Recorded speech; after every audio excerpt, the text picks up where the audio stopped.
C'est bon?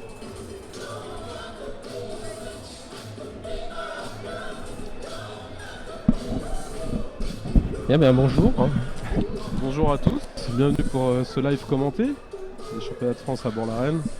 Tableau de 16 de la N1 avec les 4 premiers matchs. Et donc le match que véritablement des prétendants à la sélection à la olympique. qualif à Rio. Voilà, entre Jean-Paul Tony lycée, régional de l'étape. Et Maxime Poty du club d'Issy-les-Moulineaux, donc c'est pas très loin non plus, effectivement. Non, tout à fait, voilà.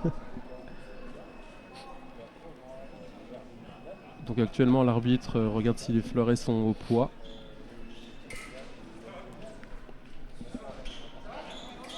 Tout semble en ordre, donc le match va pouvoir commencer. Donc 2 tireurs de la nouvelle génération qui vraiment tapent aux portes de l'équipe de France. Et ça,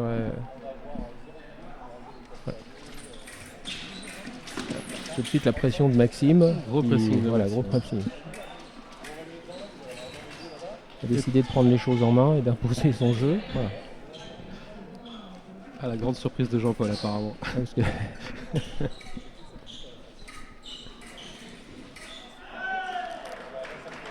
Bon, il faut savoir que ces deux tireurs se connaissent très bien puisqu'ils s'entraînent ensemble toute l'année.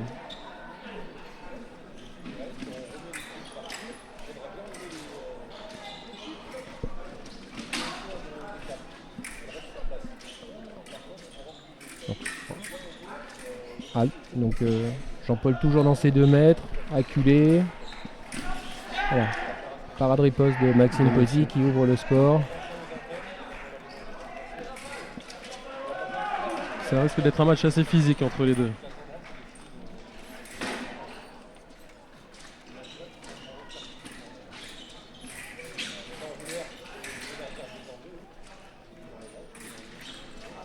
Voilà.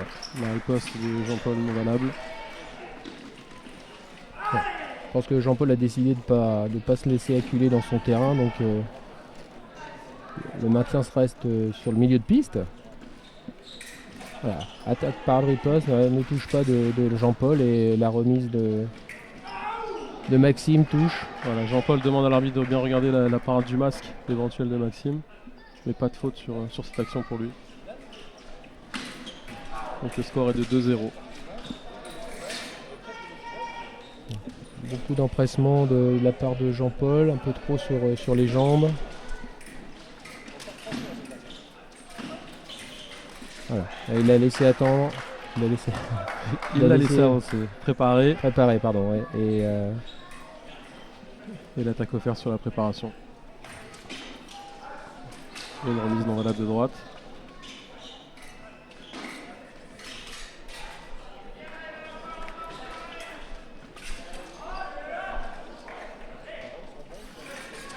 Avec l'attaque de gauche donc non valable.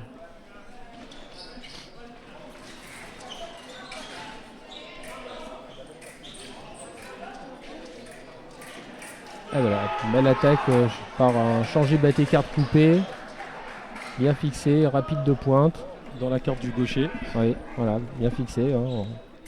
Faut pas avoir peur d'y aller dans la carte du gaucher. Voilà, l'attaque, réponse de l'attaque de Jean-Paul. Faut pas trop se laisser distancer. Et l'attaque de droite, donc toujours non valable.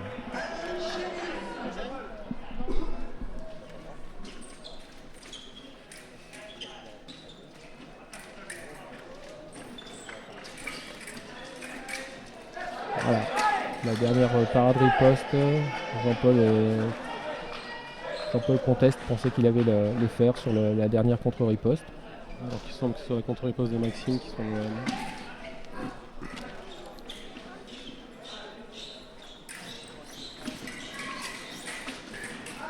Voilà, il y a vraiment un engagement physique des deux qui sont en pleine puissance, comme ils sont en préparation sur la prochaine Coupe du Monde qui aura lieu dans 8 jours à Saint-Pétersbourg et qui sera la dernière épreuve sélective. Je pense que ces deux tireurs sont quand même affûtés pour l'objectif de Saint-Pétersbourg. Saint-Pétersbourg.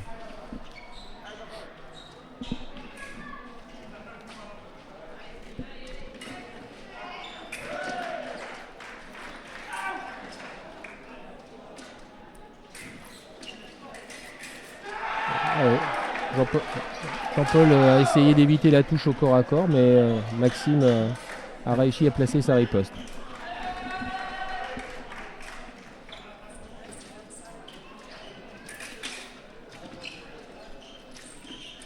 L'attaque toujours de droite de Pont-Valable. Toujours le pressing de Maxime. Donc,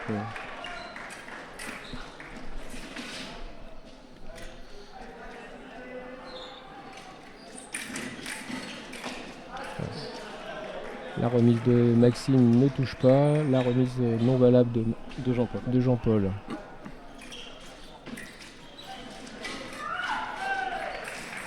La riposte droite, oui. Ouais, Jean-Paul a un problème de distance, je pense, en ce moment. Un petit peu loin. Un petit peu loin, déclenche ses attaques en milieu de piste, donc difficile d'aller au bout. Et comme il a face à lui un adversaire qui est bien en jambes, il a du mal à terminer dans cette première partie. Par contre, là, la de contre-attaque. Pour l'instant, il met plus ses touches sur les fautes de son adversaire que lui de les imposer.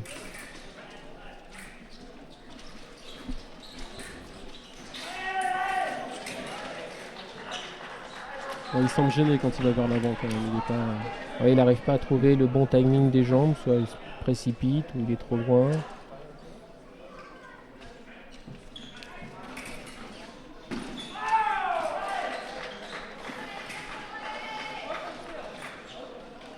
Voilà, l'attaque sur la préparation de gauche. Elle devrait être validée par l'arbitre qui démarre bien. Oui. Voilà.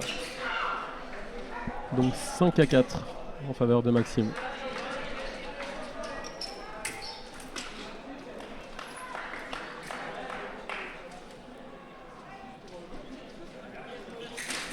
L'attaque de droite toujours et la contre-attaque.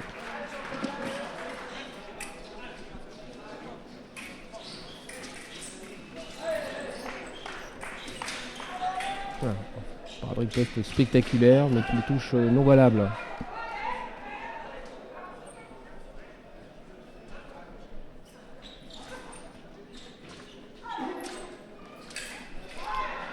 Une nouvelle fois la contre-attaque parce que Maxime prépare beaucoup de la main et Jean-Paul prend une décision plus rapide que lui.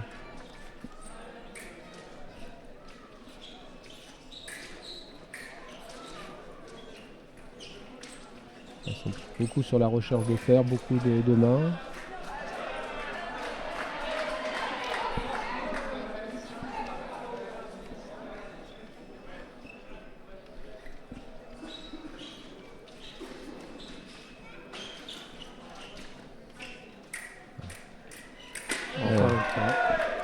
Sur la préparation, l'attaque de gauche de Jean-Paul. Voilà, qui revient à égalité. Il a toujours été mené depuis le début et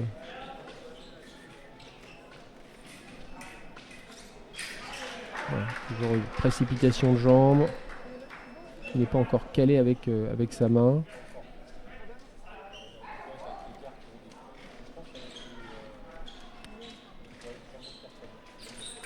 Voilà, même chose, toujours trop de préparation de main de Maxime. La contre-attaque qui referme bien derrière. Ouais, Jean-Paul a réduit la distance et Maxime reste sur sa préparation et a du mal à prendre l'initiative d'attaque. La riposte non valable.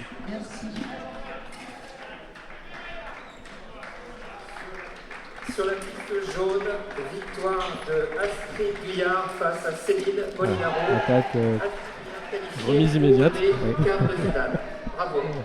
Jean-Paul a trop attendu avant d'aller de sa riposte. Il a pris la remise donc, de Maxime.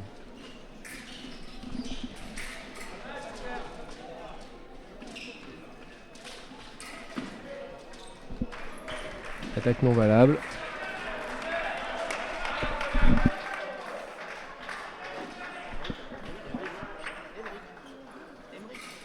Sur la piste bleue, victoire de Enzo Lefort face à Guy Delandalerie. Et voilà l'attaque donc de gauche de Jean-Paul qui touche directement à l'épaule.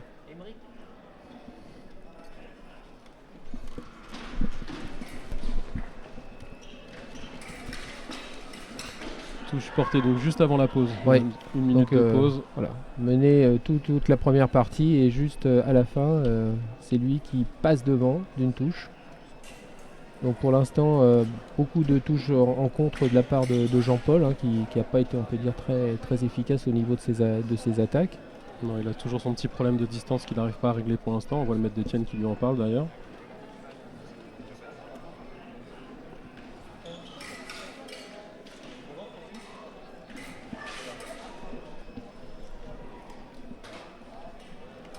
Et on voit deux styles différents, donc Jean-Paul qui prend la chaise et qui s'assoit. Et de l'autre côté Max qui reste pas en place, qui bouge.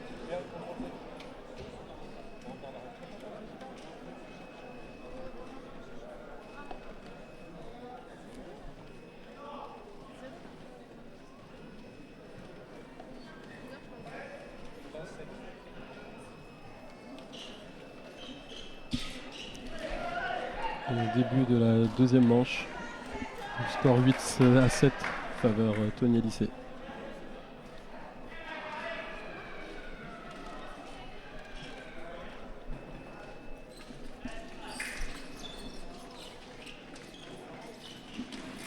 Ouais. C'est mieux. Il a réduit un peu la préparation de jambes, hein, pour trouver une meilleure distance. L'attaque a toujours raison de Jean-Paul. Ah, la riposte ne touche pas. La remise de Max en esquive non valable.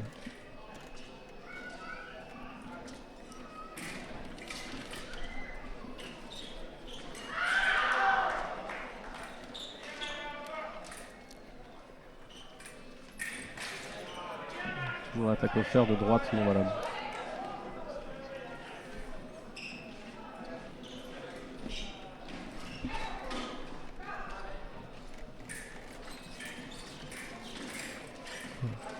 Attaque non valable.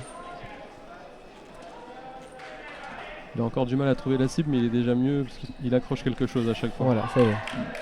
L'attaque. Il le presse plus sur le terrain. Il a décidé qu'il n'allait pas venir dans ses 2 mètres. Ce qui n'avait pas été le cas au début de la première manche où il avait vite été submergé dans sa défense. Acculé sur sa ligne. Là, voilà, il a décidé de ne pas rompre, il reste au milieu. Et là, un peu une faute. Une touche très bête. Ouais.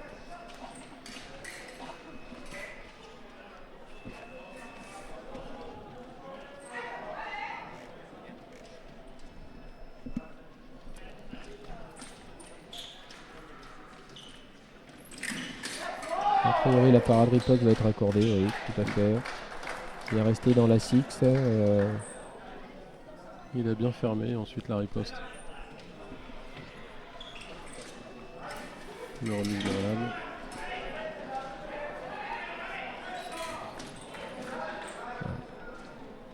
Ça peut mériter le carton à la fin de Jean-Paul. Ah bah voilà. On sent toute la puissance de ces 2 tireurs, hein, qui véritablement, au niveau de la décision jambe, de la vitesse de bras.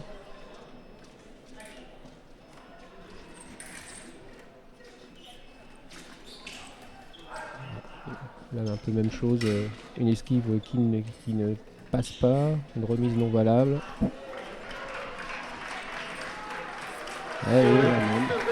Donc la riposte non, la remise touche. Jean-Paul demande peut-être une faute du bras. Bravo à toutes les 2. Pas de faute selon l'arbitre.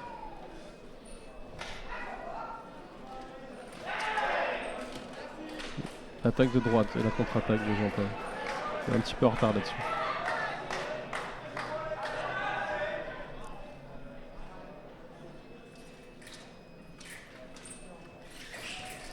Une attaque sur l'épaule qui ne touche pas, une contre-attaque non valable.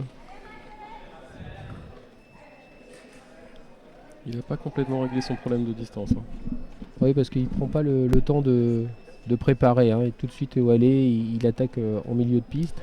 Donc évidemment, Maxime, il a 2 possibilités de défendre. Hein. avec ses jambes et avec son bras. Et là, il défend pas mal avec les jambes, puisqu'il a du terrain pour le faire. Voilà. Et là, c'est pareil, c'est l'attaque de Maxime qui a raison. Il part trop tard. Hein, il pense l'attaquer sur la préparation, mais le mouvement est toujours continu et il part de la droite. Donc l'attaque touche. Changement de fleuret. Est-ce qu'on peut dire que c'est tactique? Oui, psychologiquement pour lui, oui, ça va être important. Voilà. Ça va lui enlever le doute que c'était son fleuret. Même si c'est aussi bien que nous que c'est pas le cas.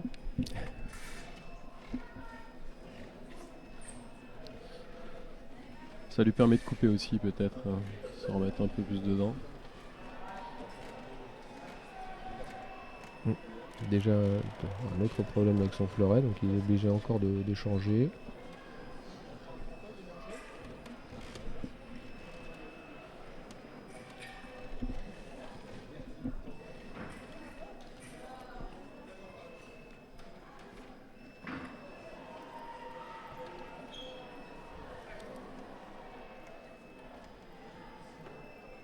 C'est vrai que sur ce premier tour, c'était véritablement le premier match fort en intensité. Tous les autres matchs ont été terminés sur les autres pistes, sauf celui-ci. Hein, c'est toujours, Personne n'a vraiment fait la décision, 10-11.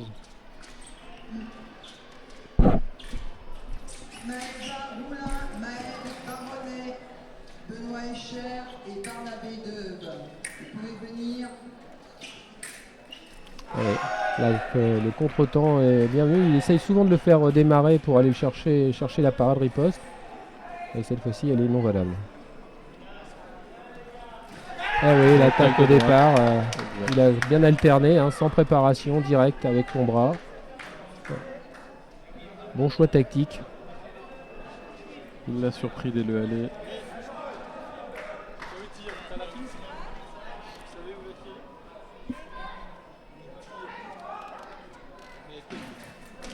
Attaque de Jean-Paul non valable.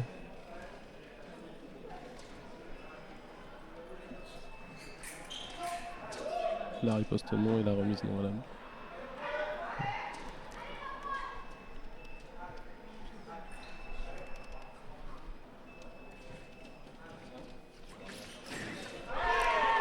Une précipitation, l'attaque qui ne touche pas, hors distance, contre-attaque, mais elle ne va pas être accordée parce qu'il y a une faute de masque et Maxime a un carton jaune.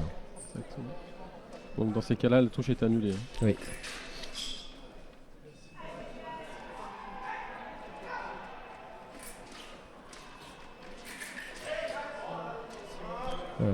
Beaucoup de préparation, un peu de précipitation. On sent que Jean-Paul il veut un peu bâcler ses touches, il veut véritablement mettre la 11e. Voilà. La préparation de Jean-Paul, de Maxime, pardon, attaque de Jean-Paul. Voilà.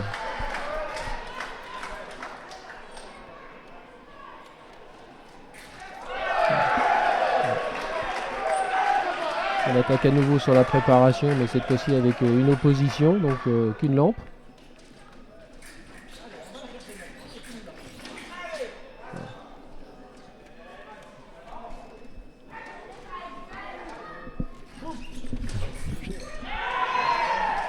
Donc une attaque de gauche, la part de riposte de droite qui touche.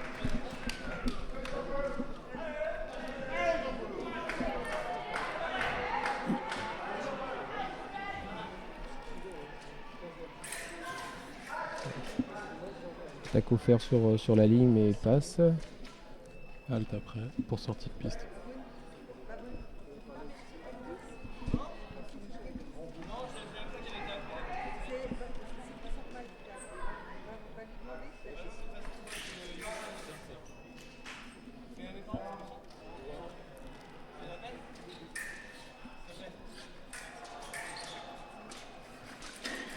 Ah, la contre-riposte ne touche pas, et la remise de riposte de Maxime qui a touché. Un peu loin. Donc Maxime a une touche de la victoire, la plus difficile à mettre. Nouveau changement de fleuret pour casser le rythme. Jean-Paul aura utilisé 4 fleurets pour le match.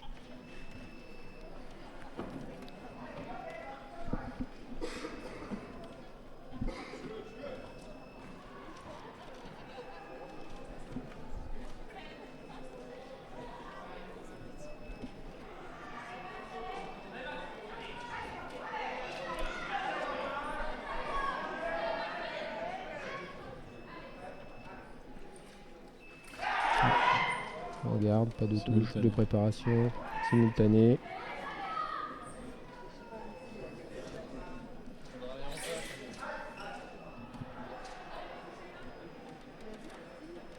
Ouais, Jean-Paul se focalise beaucoup sur une décision de l'arbitre pour avoir un deuxième carton qui serait synonyme de touche pour lui.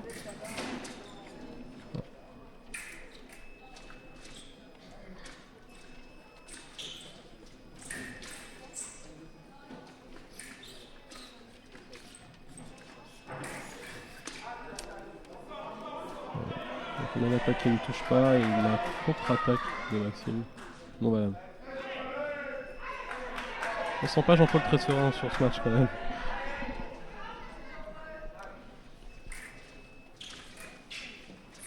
Et voilà, l'attaque directe de Maxime. Et la qualification donc pour le tableau de 8 de Maxime Poty. Le camp de Jean-Paul Tenu ici. Bravo, qualification de Maxime Poty pour les quarts de finale.